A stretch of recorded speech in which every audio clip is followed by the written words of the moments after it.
Excellency Professor Kaptan Singh Solanki, Governor of Punjab and Haryana and Administrator of the Union Territory of Chandigarh, His Excellency Shri Parkash Singh Badal, Chief Minister of Punjab, Mr. Ashok Mittal, Chancellor of Lovely Professional University, Mr. Rashmi Mittal, Pro-Chancellor, Mr. Ramesh Kanwar, Vice Chancellor, distinguished professors, deans of schools and directors of units, distinguished members of the University Senate, Chief Editor Mr. Ajit, members of the media, distinguished members of the academic staff, dear parents, dear graduates, distinguished guests, ladies and gentlemen.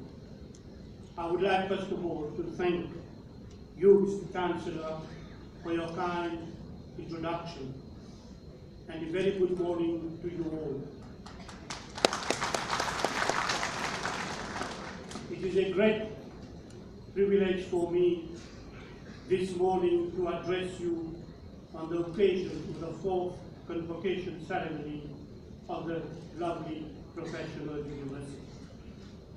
Since our arrival in this beautiful state of Punjab, we have been overwhelmed by your exceptionally warm and generous welcome.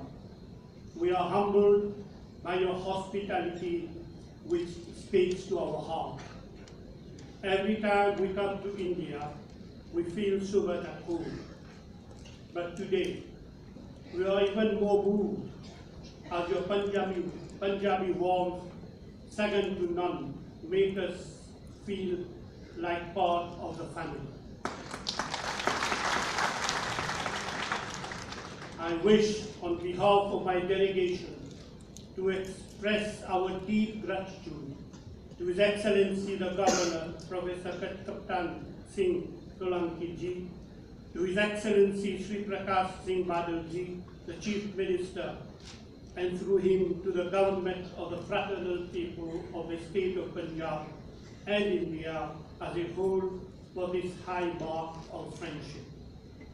On this auspicious occasion, I am also pleased to bring to you the best wishes and greetings from the people of Mauritius, who proudly share the spirit and soul of timeless India.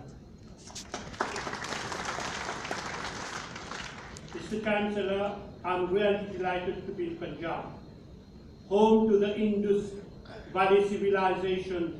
For more than 4,000 years, Punjab remains the cradle of humanity. This bright and lively land of 5 rivers has so many levels of enviable charms. History, breathtaking natural beauty, religious multiplicity, and innate sense of hospitality, blended with a Punjabi pride and entrenched cultural traditions, as well as a delectable cuisine, are all combined into one to make Punjab a unique treasure trove of India. Your famous Golden Temple in Amritsar, which I had the privilege and honor to visit yesterday, is more than a magnificent symbol of the state of Punjab. It has become one of the revered heritages of mankind. Like the ruins of Harappa, your palaces, celebrated places of worship, ancient monuments of glory and sacrifice, all stand testimony to the millennia-old rich history of Punjab and its uninterrupted flow of culture. Besides being the breadbasket of India, Punjab with its gurus, saints and Sufis abound in hymns. The vibrations of your Bhangra dance have conquered the world and have become a high visibility to one facet of the cultural vibrancy of India. It comes as no surprise that with its endless golden fields and vast growing industrial states, Punjab has become one of the most developed and rich states of India. We applaud the government and people of Punjab for this exceptional performance. India has a long, strong and proud tradition of higher education. Many of my compatriots graduated from Punjab universities in the 1970s and have served their country, Mauritius, exceptionally. And Punjab is not only part of this tradition, but also one of its embodiments. Faithful to the academic glory of ancient Taxila, which was a landmark for learning arts and crafts of the highest order since the 1st century, a modern and forward-looking Punjab now houses leading institutes of excellence in higher education. Mr. Chancellor, the lovely professional university which you have the privilege to head is undeniably one of India's largest universities with a staggering number of more than 30,000 students on one single campus. LPU is certainly an academic flagship of Punjab and stands out as a center of learning insofar as excellence in education is concerned. We must not settle short of excellence in our schools. It has been said that education is our future. It's everything. As the late President Nelson Mandela has put it, education is the most powerful weapon that you can use to change the world. Indeed, it is through education that a country can allow its children the chance to take their full and equal share of citizenship, changing their own destiny, becoming masters of their own fate. From time immemorial, education has been the ladder of social mobility, helping children to overcome the accidents of birth and background to achieve much more than they may have ever imagined. Education has been recognized as the engine for competitivity and productivity that defines the economic growth of a country and a passport to prosperity. What strikes me is the lofty mission that the LPU has set for itself by seeking to change the shape of the Indian education to bring it at par with global standards and to mould the future of its students by providing them a world-class platform to hold up their talents. Your university, Mr. Chancellor, is therefore an integral part of the national development landscape of India. Many of your leaders, business people and scientists, in particular in agriculture, have graduated or will do so from the LPU. I wish to congratulate you, Mr. Chancellor, and your dedicated team for your relentless efforts to sustain the academic pedigree of the LPU and maintain its exceptionally high credentials and profile. I'm particularly pleased to be associated with an educational institution whose vision is to prepare the young people of this great country that India is for the responsibility they will undertake in the future. This is very, very gratifying. I believe that a good higher education system is a key building block of democratic societies and central to a sustainable development agenda. The question that arises is the nature of education which is to be imparted to respond to the needs of the day and the expectations of the future in a globalized and interdependent and increasingly digitalized world.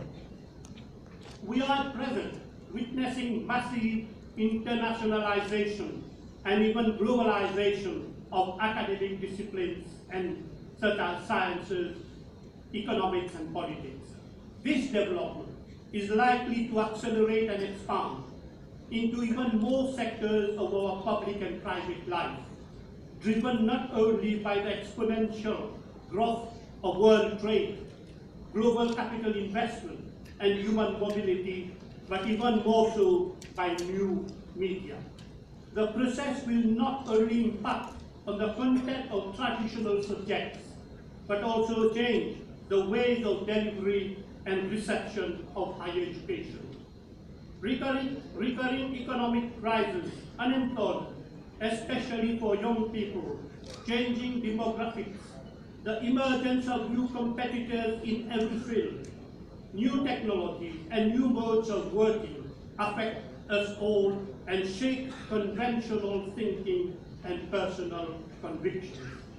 In response to these concerns, we are challenged by the need to be always more creative and innovative in everything we do, to put our societies on both a sustainable and competitive footing for the future. Indeed, in an increasingly digitalized and globalized world, no gain can be taken for granted. Every opportunity can also carry a risk. No business model can hold for long. Similarly, in the world of education, as the boundaries of knowledge explode and expand, no academic system, however deeply rooted, can claim to be stable. Therefore, a constant rethink of higher education is not an obsession, but rather an obligation for maintaining relevance. That which is known can no longer withstand challenge. In many fields, the shelf life of knowledge can indeed be very short. In many disciplines, what is taught and how it is taught are both stalled by the threat of obsolescence. This places a high burden on our higher education institutions, because our students today are not only competing with their counterpart next door and the next schools, but rather with students around the globe. I would like here to say that the Make India brand, which has been coined by the Prime Minister of India, will only succeed if you are competitive and productive. If you are competitive and productive, you can place India on the international market, where in a couple of years, India will become an economic powerhouse of the world.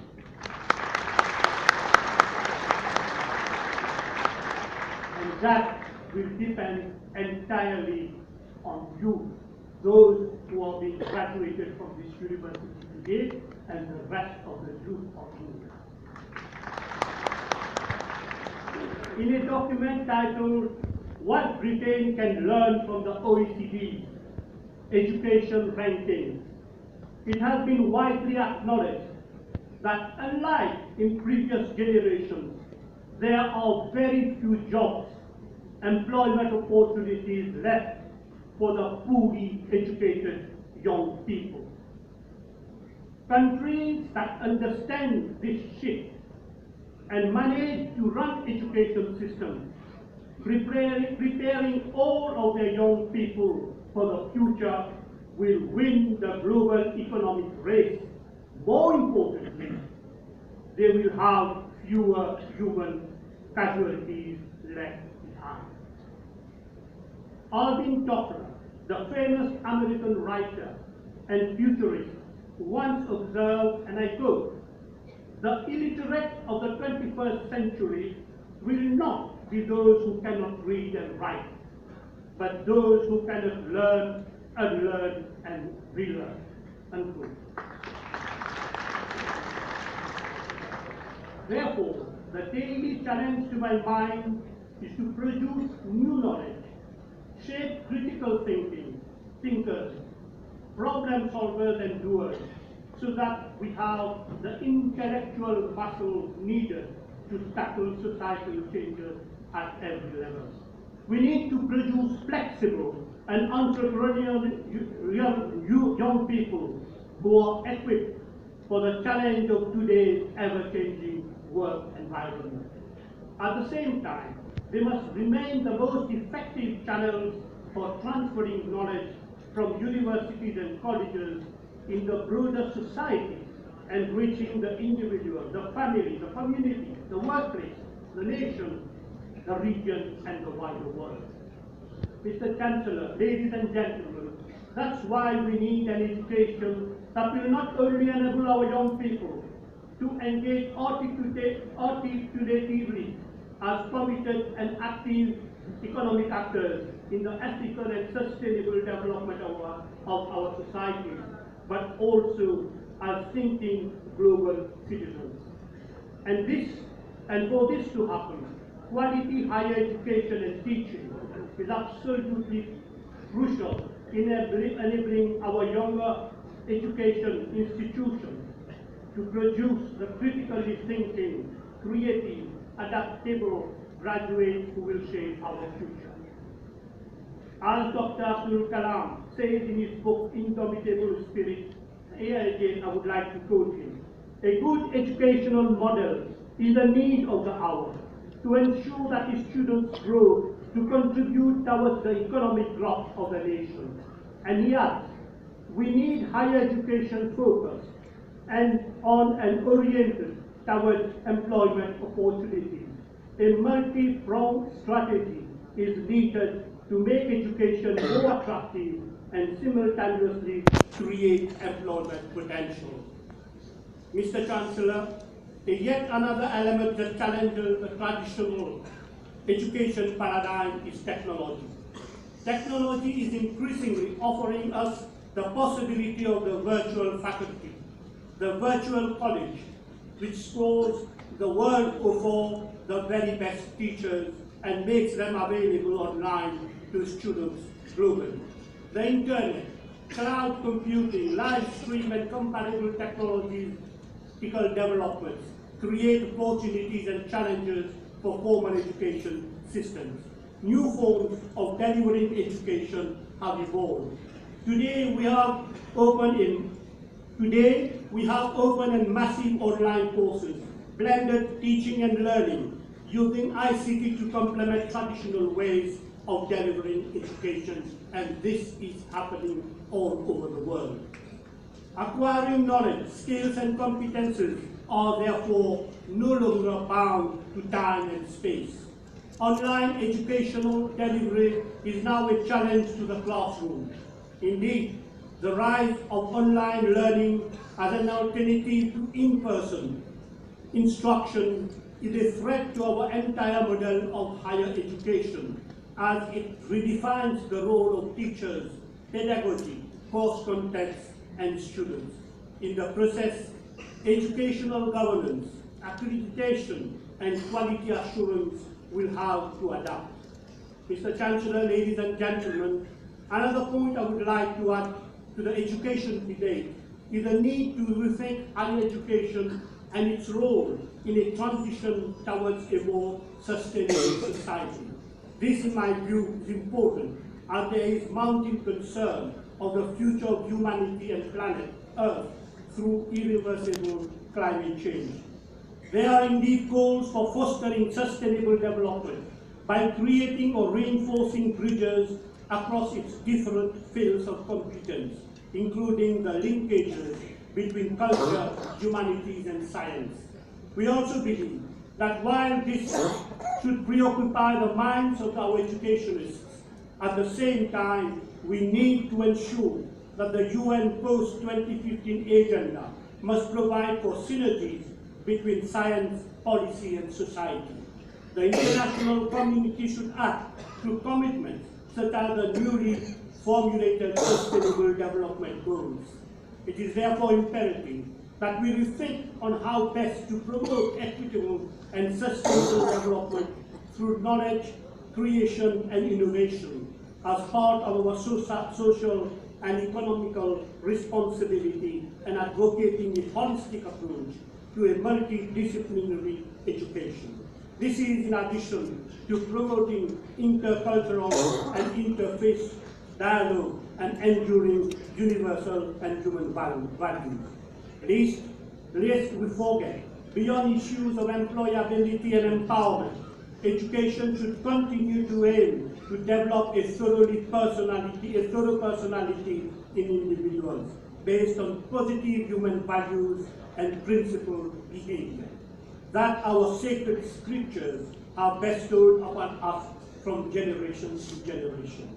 In his book entitled How, Dov Sidman, an American writer, observes, and I quote, "In this 21st century, principled behavior is the surest path to success and significance both in business and in life. All these risks being eroded, all of these being eroded in a world riddled with self-centeredness, religious intolerance, racism, hatred, gender imbalance, and discrimination and disparity at various levels." Mr. Chancellor, allow me to say this to the graduates. My young friends, you need to root yourselves in what you know should never change, your values. Your values should indeed guide you on a sustainable path and progress. Your education has provided you with a ladder to climb up to the next social stratum. Your values will equip you with the capacity and skills to build your own ladder. And my last point to you, dear graduates, is to quote from Shakespeare's Hamlet what Polonius' last piece of advice was to his son, Laertes, who was leaving for Paris. And I quote, "To thine own self be true, and it must follow as the night that the day. Thou canst not then be false to any man," unquote. I know you have a lot of feelings for your family and friends. In this turbulent, crazy, often family-unfriendly world, family for me remains the building block of any society, and our greatest fulfillment lies there. Here I would like to quote former Lady Barbara Bush, what she said to the graduating student at Wellesley College. "As important as your obligations as a doctor, lawyer, business leader will be, you are a human being first. And those human connections with spouses, with children, with friends are the most important investments you will ever make. At the end of your life, you will never regret At the end of your life, you will never regret not having passed one more test, not winning one more verdict, or not closing one more deal. You will regret time not passed with a husband, a child, a friend, or a parent," unquote. Ladies and gentlemen, these are some of the thoughts that I wanted to share with you today at a time when a changing world is, on the one hand, confronted by unprecedented set of global concerns, which require collective responses, and on the other hand, opening unparalleled opportunities due to knowledge explosion and inescapable global interdependence. While we agree that it is a stupendously fast-changing world, higher education institutions should focus on relevance and innovation. We need more than ever to reflect on the nature of teaching and learning. In this perspective, I am confident that through its pool of outstanding teachers and dedicated mentors, both in-house and through its wide network of distance learning, the LPU is aptly seized with these critical issues as it strives to sustain its academic excellence by advancing existing knowledge and improving quality of life all over the world. I salute once again this internationally recognized pioneer that LPU stands for in interdisciplinary problem solving and setting the pace for others to follow. Adding the human element in all that it does and teaches no doubt makes the difference. Mr. Chancellor, before I conclude, I wish to say that as a recipient of an outstanding honor from this renowned higher learning institution, this will remain a memorable day in my life. It is my wish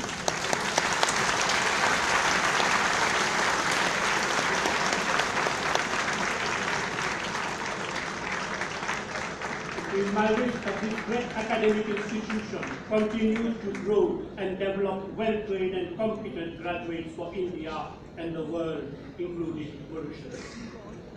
So once again, I would like to thank the LPU most sincerely for the award of this honorary doctorate, which honors me and my country.